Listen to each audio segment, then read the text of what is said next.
Welcome to cross roads media.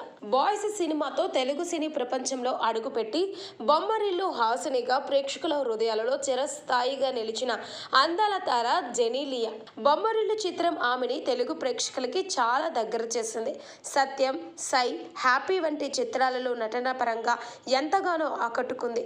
ఆ తర్వాత D, ready, కొత్త బంగారు లోకం వంటి హిట్ చిత్రాల్లో నటించిన జెనీలియా తన కెరీర్ పీక్లో ఉండగానే సినిమాలకు గుడ్ బై చెప్పేసి వ్యక్తిగత జీవితానికి ప్రాధాన్యత ఇచ్చింది. 2012లో వచ్చిన నా ఇష్టం సినిమా తర్వాత వెండితెరకు దూరమైంది. బాలీవుడ్ నటుడు రితీష్ దేశ్ముఖ్ను పెళ్లి చేసుకొని కొన్నేళ్ల పాటు వైవాహిక జీవితానికి ఎక్కువ ప్రాధాన్యత ఇచ్చింది.